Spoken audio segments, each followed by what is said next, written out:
In this video, we are going to discuss the commonly used some of the important security terms in security operations center.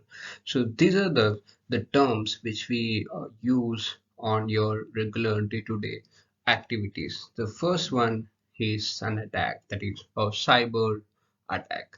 So what do you mean by the cyber attack?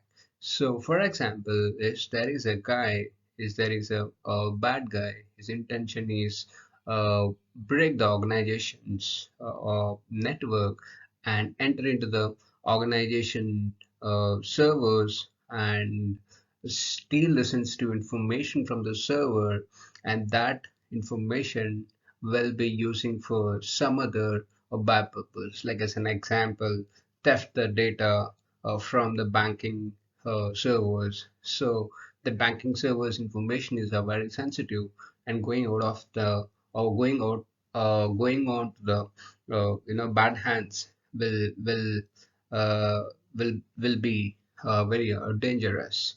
So that is what we call a cyber attack.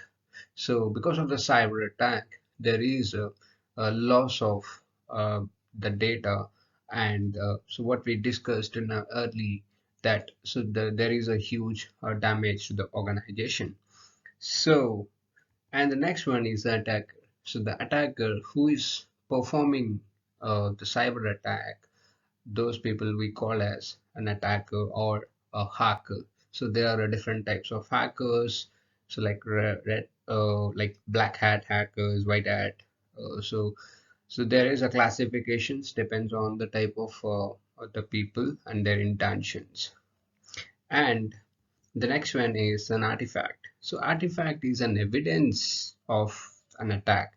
So for example, if the server is compromised, so in that case, what is an artifact that this server is compromised? Means what is an evidence that which proves that the server is compromised? So for example, for if any server is compromised, so the artifacts are like IOCs. So IOCs means indicator of compromise, which we are going to discuss now. So it's like, for example, if you take any of the bank robberies happen, so the artifacts is something. So how the person is entered into the bank and how he breaks the bank lockers and get the money. So when they're doing all these things, there is some of the they leave some of evidences to you, like a fingerprints, a kind of thing. So that is what we call as in the same way, if the cyber attack is happened, so there are some of the evidences which tells that the server is compromised.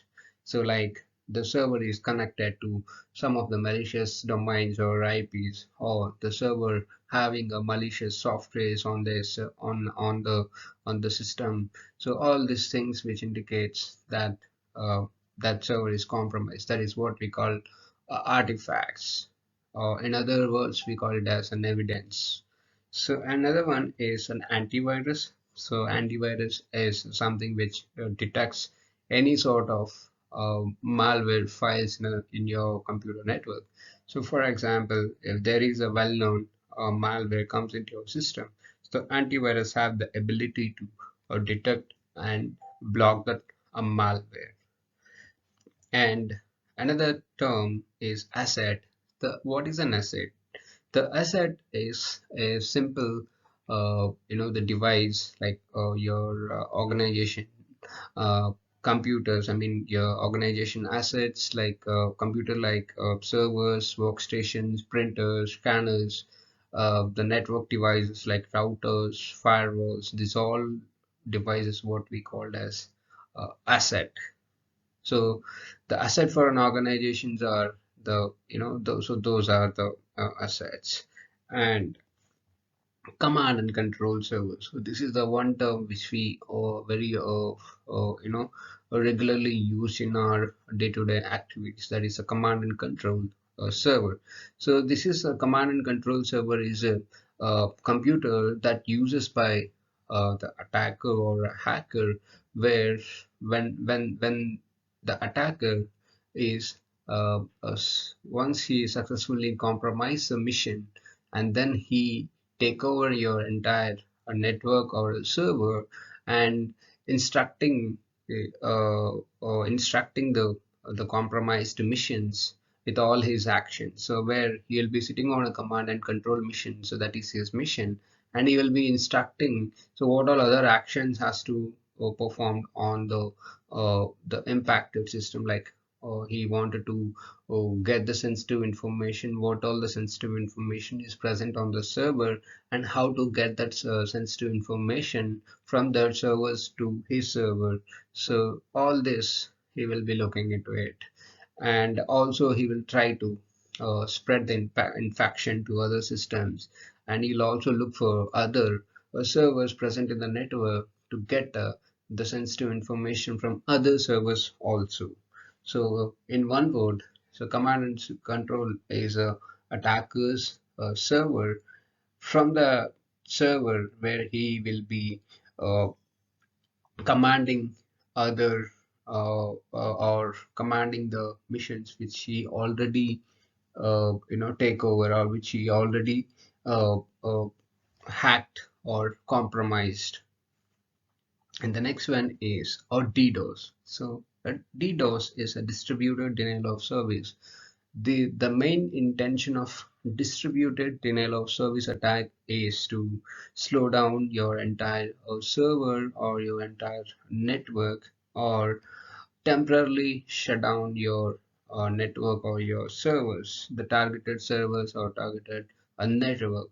So by doing some sort of SYN flooding attack, or so there are many methods out there. So one of the method is a SYN flooding attack. So that we can discuss in an upcoming sessions. So and the next one is an exploit. The exploit is another term which we used on our day-to-day activities. So that is, it's just a software, or it's a set of instructions where these instructions or this code will take the advantage of vulnerabilities present on the server. I mean, if the server having some bugs, or if the server having some vulnerabilities, or if the web application having some flaws or bugs in that particular web application, so that flaws or that vulnerabilities will allow the attacker to access directly to the database, or to access to the sensitive information directly without any sort of an authentications, like for example, if it's like an SQL injections, where is a one of in the web application, the SQL injection is a one vulnerability where the attackers successfully compromise.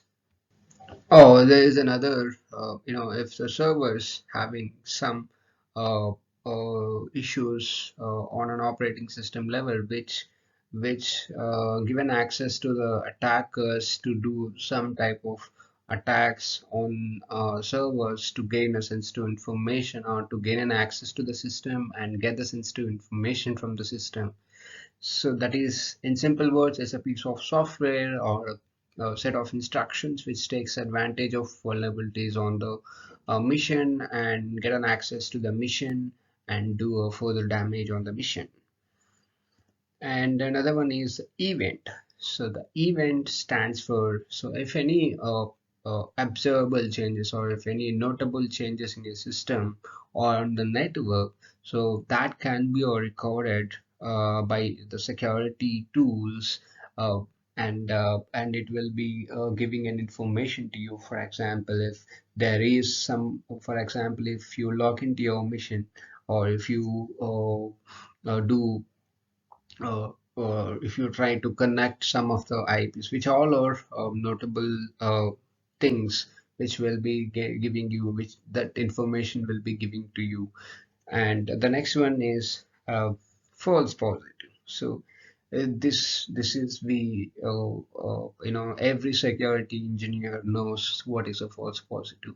If, for example, if there is some if there is an activity, for example, if there is an endpoint security detected, one particular uh, activity, for example, the user downloads a file, the endpoint security detected that as a malware or a malicious file, but that is when the user investigates, that is not an actual malware file or a malicious file, and that is used by uh, the users for some legitimate purpose. So in one word, so if there is no actually the security risk is there, but still your security device is detected as a malicious. That is what we call a false positive, means the incorrect or deductions.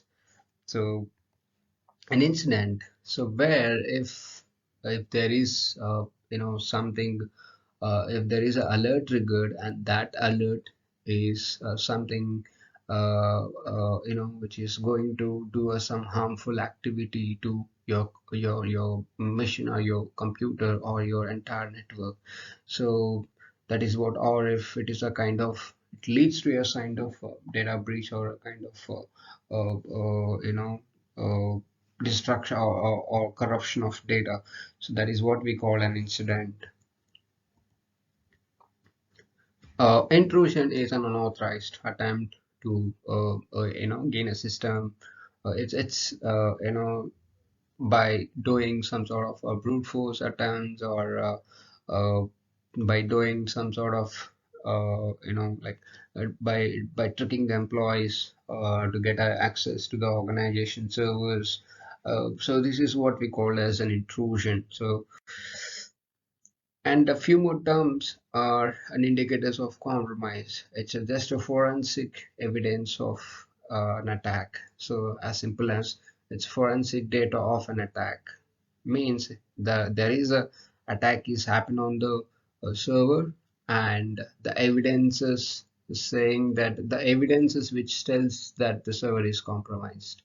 So, for example, when there is a attack, ransomware attack, or when there is a malware attack, so you must have the IOCs, like uh, what all the IPs the mission was communicated, what all the domains it is communicated by that mission, and what all the files downloaded which are belongs to that particular malware threat family, threat actor, and so which all are what we called as indicators of compromise. Like, so the if you say indicators of compromise, we see mostly IPs, URLs, or domains, and you can see the hash values of that particular files, cause of files downloaded into your system. So all are IOCs. Uh, so if you want me to say in single word, it's forensic data of and forensic data of a particular attack. So the next one is malware. It's just a piece of software which is designed to do some harmful activity on your machine or on your network. So as simple as like ransomware, virus, swarm, trojan, spywares, keylogos, kind of things. So different malwares have a different functionalities. Based on their intentions, they will be writing the code, and that code is something disturb your system operations, your regular system operations. So that is what malware is. So malicious is something, it is it's again, it's something, it's a software or an activity that is going to do some harmful activity on your mission, on your system, or on your network. So, and the next one is the patch. So whenever there is for example, so Microsoft used to release patches on every a Tuesday of every second Tuesday of the month. So that means Microsoft identifies some vulnerabilities on their operating system that has been fixed through a patch. Patch is simply there is some loophole on their operating systems or on their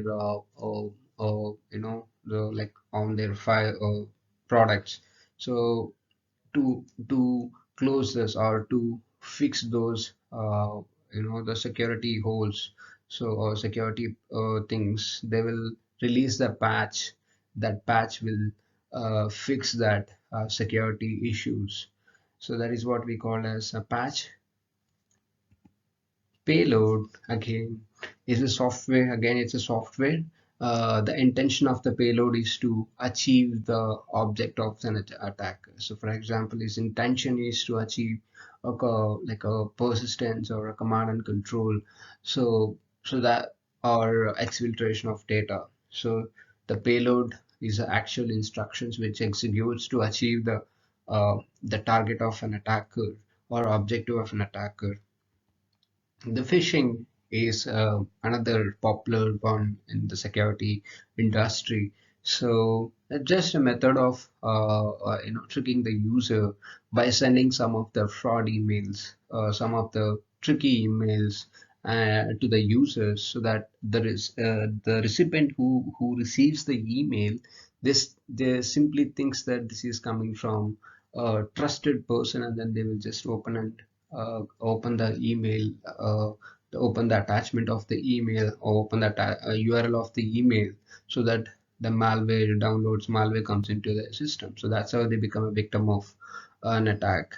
So as simple as like many of you guys have been receiving, like an SMSs which is saying to click the link, or which is saying that coming from some XYZ bank, and you have to link the PAN or Aadhaar card, and then there will be a link to do this activity. When you click the link, so there possibly they'll get some sensitive information. So same way for an organizations, they will target the organization employees, they will target.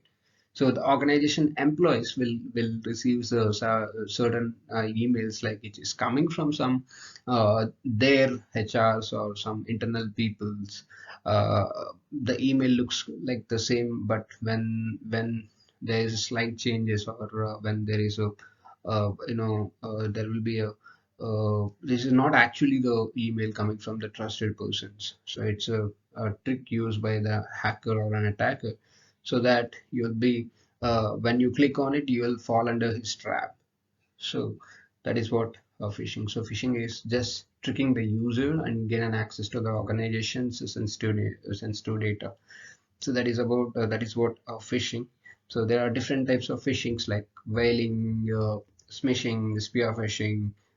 So there are different types which targets a different types of peoples. Um, and now another one is the ransomware. So the ransomware is it's again a malware which comes into your system, encrypt entire data, and then after encrypting of all the data in your system, so that it will completely freeze your computer, and it won't allow you to do any operations on your computer, and says the message that your system is encrypted, you want to get back your data, so that you must have to pay the money. So if you're not paid, they will completely uh, corrupt your files. That's how the message comes. Yeah, so that is the ransomware. Uh, so there are different ransomware families are there, and the ransomware attacks are very popular now. Suspicious is something which is not a malicious.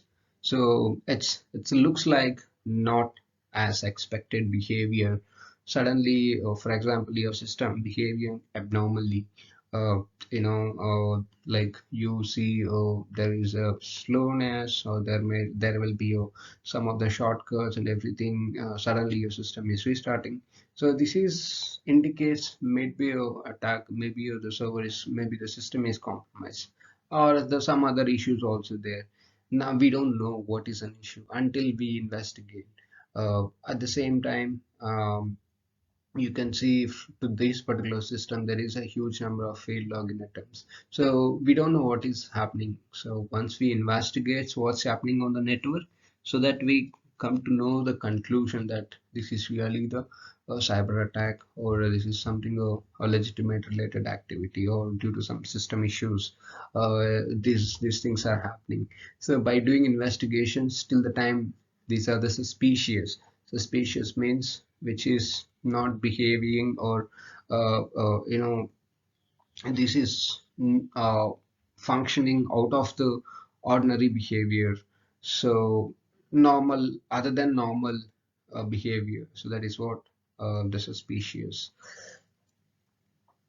And the next one is SIM, and it's the SIM is a backbone for Security Operations Center.